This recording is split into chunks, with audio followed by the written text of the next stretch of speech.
Your insurance company might already have a photo of your roof. You didn't take it, you didn't approve it, and you might never see it. Somewhere out there, a company you've never heard of flew a plane over your neighborhood or pointed a satellite at your street and took a high-resolution picture of your house. That picture got sold to your insurer. And based on what's in that picture, your insurer might decide to raise your rate, tell you to fix something, or drop you completely.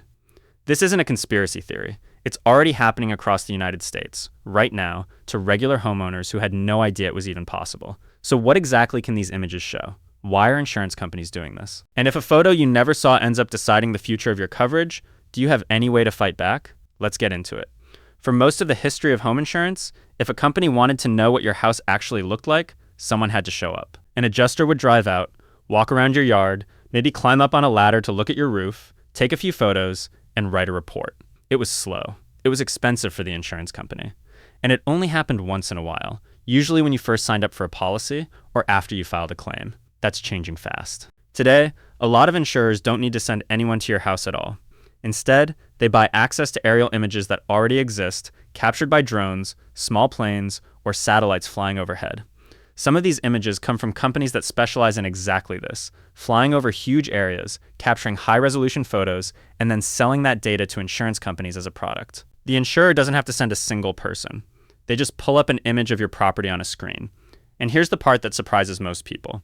When someone says their insurance company used a drone to inspect their home, that's usually not the full story. In a lot of cases, it wasn't actually a drone at all. It was a photo from a plane, or a satellite, or a database that had been quietly building images of entire neighborhoods for months or years. One homeowner in California was told her insurer used drone photos to flag problems with her roof. Later, it came out that the images weren't from a drone at all. They were regular aerial photography, the kind that's been technically possible for decades, just now being used in a completely new way. So the real headline isn't "drones are watching your house." The real headline is bigger than that. Insurance companies now have access to detailed images of your home that they can pull up anytime, from a distance, without you knowing and without you being there. Now let's talk about what these images can actually reveal, because this is where it gets interesting.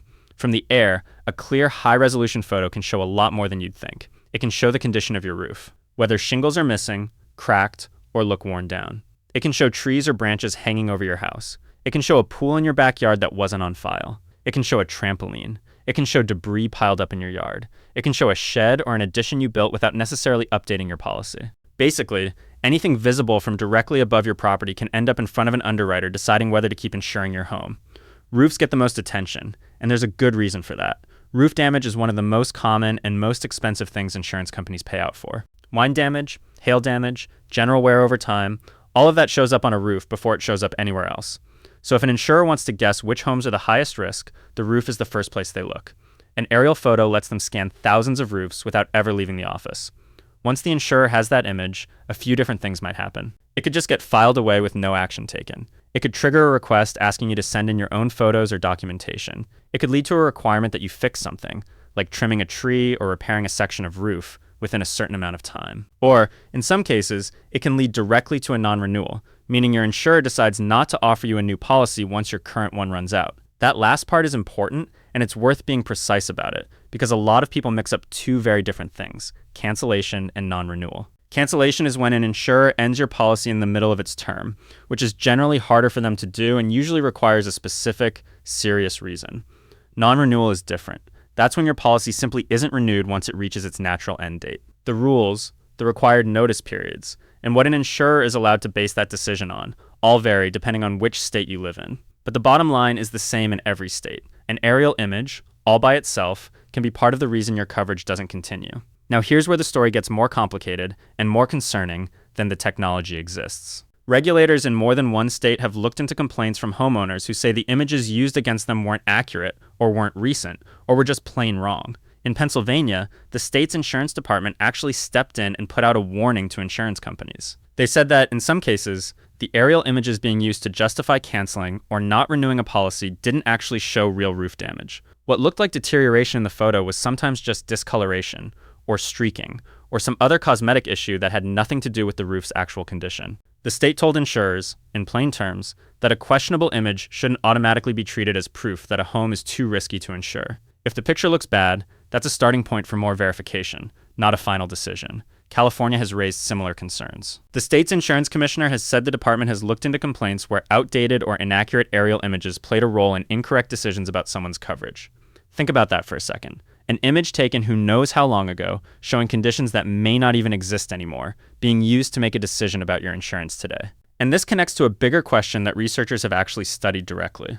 A 2025 study looked at nearly 16,000 buildings that were damaged during major hurricanes, including Hurricane Ian, Hurricane Michael, and Hurricane Harvey. The researchers compared how drone imagery and satellite imagery rated the exact same buildings for damage. You'd expect two different aerial views of the same building to mostly agree, right? They didn't. The two systems disagreed on the damage rating almost 30% of the time. Same building, same disaster, two different remote imaging systems, two different conclusions. That doesn't mean insurance decisions are wrong 30% of the time. That's not what the study was even measuring. But it does prove something important. An aerial image is not the same thing as the truth. It's one system's interpretation of what a building looks like from a certain angle, at a certain moment, under certain lighting and weather conditions. And when a company builds a financial decision on top of that interpretation, the interpretation better be right. So is this whole system just insurance companies looking for excuses to drop customers? That's the story a lot of people want to believe, but it's not really that simple. And a good documentary should be honest about the other side too. Insurers aren't inventing this technology out of nowhere. The property insurance market in the United States has been under real pressure. Catastrophic weather events, wildfires, severe storms, and the rising cost of rebuilding homes have all made it harder for insurance companies to accurately price risk the old-fashioned way.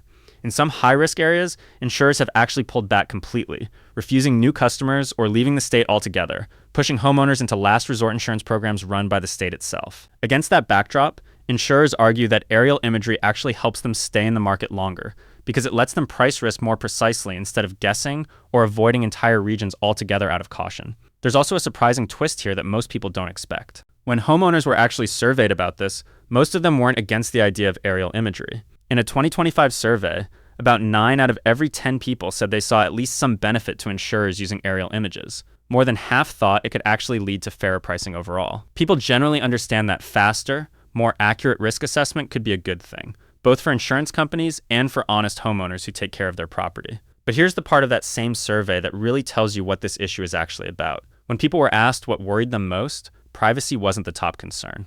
Accuracy was. Roughly 31% of people said their biggest worry was that the images could be wrong, compared to only about 24% who said privacy was their main concern. Read that again. People aren't mainly upset that a camera looked at their roof. They're upset about the idea that a bad photo, a blurry photo, an outdated photo, could end up deciding something as serious as whether they keep their homeowner's insurance. That same survey found something else worth mentioning. Close to 40% of people said they knew little or nothing about insurers using aerial imagery at all. Most homeowners simply have no idea this is even a normal part of how their insurance company operates today. So where does this leave things right now, and where is it heading? This is turning into less of a fight over whether the technology should exist, and more of a fight over the rules around how it gets used. A handful of states have already started moving on this. Lawmakers in places like California have worked on legislation that would require insurers to be upfront about using aerial imagery, give homeowners a real chance to see the actual image being used against them, and stop treating old, outdated pictures as the final word on a property's condition. Other states have introduced their own versions of similar rules. None of this is uniform yet across the country. What counts as fair use of an aerial image in one state might not even be regulated the same way in the state right next door. What this really comes down to is a short list of questions that didn't even exist as insurance questions 10 years ago. Was my home actually photographed? What did that photo actually show? How old is it? Can I see it for myself? Can I challenge it if it's wrong? And if there really is a problem, do I get a real chance to fix it before my coverage gets pulled? Those questions are the real story here, more than the word drone ever was. We've had aerial photography technology for decades. Airplanes have been taking pictures of the ground since before most of our parents were born. What's actually new, and what's actually strange, is how much power a single photograph, one you may never even see, now has over something as basic and as personal as ensuring the home you live in. So here's the real question this whole thing leaves you with. As this technology keeps getting better and cheaper, and insurers rely on it more and more, are we heading toward a system that's actually fairer, because it's based on real, updated information about every property? Or are we heading toward a system where fewer human beings ever actually look at your home before a decision gets made about it, and where you're left hoping that whatever camera looked at your roof last got it right? That tension right there, more information but less human judgment, is exactly what's playing out in homes across the country today, and it's probably not slowing down anytime soon. If you want to understand more of these hidden systems that quietly affect homeowners without anyone ever really explaining them, subscribe, because there's a lot more of this coming.